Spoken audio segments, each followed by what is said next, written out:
What's going on? This is Brother Jay, and I'm back with my thoughts today again. And my thought of the day is villains. Now, what makes me bring up this topic is because, unlike certain perceptions out there, villains are not just created. You know what I'm saying? Villains become villains from some kind of origin story. Something had happened in this individual life that they became the villain. Now, the crazy part about this is that most villains don't see themselves as villains. Most villains in their story of their life, they think they're the hero of their own story and don't understand that the energy that they're projecting makes them look like a villain. And perception in this world rules. Because if you look like you're a child rapo, people gonna believe you're a child raper. If you hanging by a child's park and shit like that, you know what I'm saying, with a big old leather coat, you know what I'm saying, looking all suspicious and shit like that with only shorts on, you're gonna look like a child rapo. You know what I'm saying? But in your mind, who's doing this, I'm not interested in them children. I'm just here to watch the birds and listen to the sound of nature and shit. That's far fetched. Normal humans don't really look that deep into the shit. They look from their first observation eye, like, you look like a child rapo. You might be one. Let me dial 911. Hey, there's a guy out here at a child park with a big leather coat. You know what I'm saying? Now, I'm not saying that everybody's wrong because, you know what I'm saying, people do have some ill intentions. You know what I'm saying? What I'm saying only is that villains don't start off as villains. They just start off as innocent little kids, and then they get into, well, not get into, they are brought into a bad situation, you know what I'm saying, maybe it's between the mother and father, maybe it's a fucking scandalous uncle hanging around the house touching a little bit too much. You know, these things, that child is not responsible for these predatorial people that's brought into their lives, you know. And that's the unfortunate part about it, you know what I'm saying? So when I'm going on as far as villains is concerned, if you talk to the average villain, you know, they might eventually accept their title because eventually, because some villains are like this, you know what I'm saying? I mean, you have categories of villains. You have the obvious, I don't give a fuck villain. You have the miscellaneous, I was forced to be a villain because of circumstances. And you have the naive, I'm not a villain, even though they are. Now, these categories are like this.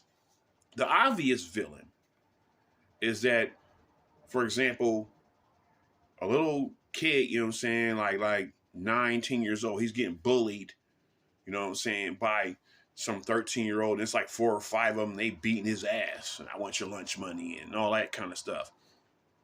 Well, when they get older and get more buff and stuff like that and get into law enforcement, now they're going to exert their strength now, and they'll seek out those bullies and start bullying the bullies. You know what I'm saying? Now, that's called retribution villainy. You know what I'm saying? Which is that I was a victim, so I'm going to make sure everybody else is a victim. You know what I'm saying? Then to go back to the mediocre villain, this is the villain that, like, somebody ran over my sister with a car and she got killed. So now everybody I see that's fucking texting on the phone or some shit, I'm going to shoot them. You know what I'm saying? So they're a villain of circumstance. You know what I'm saying? I lost, especially when you lose a kid. I can't front. I am not going to front. If anything ever happened to my kid and I find out it's not by natural causes that they died, I'm going to become a villain. Straight the fuck up. You know what I'm saying? And then you have your non-suspecting incognito villains. You know what I'm saying? They the ones like this. Like, They grew up in a small town. It's nothing but just white people there. You know what I'm saying? So if all these other white people are saying we hate black people or Mexicans, they're gonna say, well, I hate black people, Mexicans too, just to not be excluded out of that circle. You know, that's an unwitting villain, but that's still a villain. It still is. It's just that they don't see themselves as a villain. They just thought that this is how my community thought, so I blended in with my community. Not simply and asking the moral question like, is that the right thing to do? They wasn't testing that, because if your parents are teaching you that and your community friends and all like that are teaching you that, you're gonna believe that. So that's an unwittingly villain, but still is a villain. Because no matter how much you're saying naive a person is, there's so much information out there now that will show you if you're actually a villain or not. You know what I'm saying? When it comes to especially like social isolation, and when you sit here and just prejudicially condemning a person because of their skin color, you know, there's so many things out there now that let you know that if you're a villain, you think like this. If you're not a villain, you'll think like this. You know? So, but the crazy thing is, when you talk to a villain, they sound like they're the hero of their story. Like, I have a good reason why I did that. So does that make you a hero? To me, yes. Because I was seeking vigilante justice, or whatever they want to say out their mouths as a clause, you know. But the point still is that the act itself is a villainous act, because you was affected on what somebody did to you, but now you inflicting your own vigilante justice on someone else. How you think their family's going to take that action? So they come back at your family in retaliation, then you come back at their family, and it's the Hatfields and McCoys. Now, if you, I'm serious, man, I'm serious. If you ask either side, regardless of who started it, it don't matter who started it. If you talk to either side, they'll say, we're the hero of the story. They're the villains. You know what I'm saying? Because you stole a pig, or whatever the alleged reason is. You know what I'm saying? Regardless, if you talk to both sides of that family, they're going to believe that their family was just and the other family is the villain. You know? So I say this in all sincerity, you know. This I mean, I have my moments in my life, you know what I'm saying, where I was justified for what I did, and there's moments that I was the villain. I mean, straight up. You know, I ain't gonna sit here in front like, oh no, I was righteous all the time and shit, and get the fuck out of here. No. But see, here's the crazy part though. If you talk to anybody else, especially ladies, and they did some scandalous little thing, like not overtly mean evil villain, but a little scandalous little dirt villain. Like, you got a boyfriend over here, you know what I'm saying, and you're a young adult, you know what I'm saying, like roughly like, you know what I'm saying, 18, 19-ish, you know, and you're dating this guy right here, but you're always attracted to this other dude in high school and shit, and now he happens to be available. Now you have a man, but see, the flirtatiousness, because you always wanted this cat, so you flirtating, you know what I'm saying, with him, and then you realize that, oh, this can happen. For a minute, or actually longer than a minute, you know, they forget that they're in a relationship because they was always attracted to this dude throughout their whole high school year, and all of a sudden now he's available. You forget that you have a boyfriend, so now you fuck around with him, and then you realize the next day, okay, damn, that was fucked up. I did an accident and shit. Now, is this person gonna go home and tell her man that she had an affair behind his back with this other dude from high school that she had a crush on? No. Because women don't like to be seen as the villain.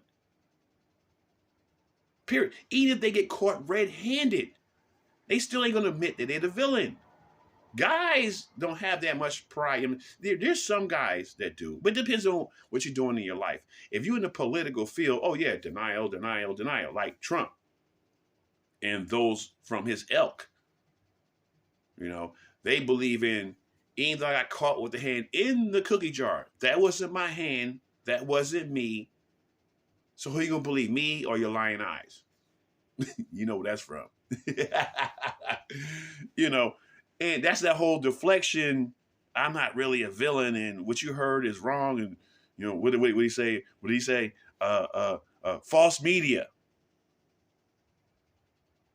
You got caught on the bus talking about grabbing ladies by the pussy and all like that, and oh, that's false media. Anyway, you know what I'm saying? But in realistic terms, see, when ladies talk to each other, they can admit that they're the villain, but they'll never, ever admit that to a dude. No. They'd rather go down with the flaming ship than admit to you that, yeah, I cheated on your ass, because they know they can't live that shit down. They know that dude, like in reverse. Now, most dudes, when they get caught, like, okay, you got me. You know, most dudes. You know what I'm saying? If you had an affair with your wife and stuff like that, yeah, you ain't gonna come home and admit that shit, you know what I'm saying? But you make mistakes. You still got the lady's number in your pocket, and she discovered this shit, or her name is on this is the old school phone, you know what I'm saying? When you called her and shit, and she can *69 and shit like that, and call that number back, and who is this? You know what I'm saying? So dudes are poor when it comes to cheating, man. I mean, there's some that have the savvy to get away with it, but most dudes, you know, that's why I never got into that field, because I suck as a liar. I suck, you know. But the point I'm getting at is still that even ladies, when they get caught, you have to actually drag the truth out of them. And then they'll finally, exhausted from protesting your accusation, then they'll admit it. But shit, if you don't be aggressive and stuff like that, and I know I saw your ass, you know what I'm saying? You know, I took the picture of my phone. Ain't this your license plate? You know what I'm saying? Now you see why I took the picture of the street? Ain't that the street you was on? You know what I'm saying? You have to actually go through some fucking Columbo shit to get them to admit that they did something wrong. You know what I'm saying? But they can admit wrong to their friends. So I'm not trying to go too long with it. I'm just trying to give you the illustration of villainy and villain tactics. You know? But again, like I said from the beginning of this, most people don't start off as being villains. It's circumstances that either tempted them, you know what I'm saying? Or especially when it comes to greed. Greed makes people become villains. You know what I'm saying? Because when you're on a side of a fence and you're looking all broke, and you're around other people that are broke, and everybody looking all miserable, and I wish we had money and shit. You know what I'm saying? They don't realize that if you hit the fucking lottery, which the odds are fucking dirt slim, but if you hit the lottery, and let's say you hit and won like $1 million, that person will go berserk. The money will make the villain come out of their ass. All of a sudden now, they ain't talking to nobody they used to talk to no more. You know what I'm saying? They just, you know what I'm saying, buying expensive shit and want to roll around your house and, hey, look what I got. On some villainous, braggadocious shit, you know what I'm saying? Which creates envy in others that don't have that. You know what I'm saying? So when you're a villain, you create a dark cloud that not only engulfs you, but engulfs whoever is around you, because, you know, people are influenced by other people.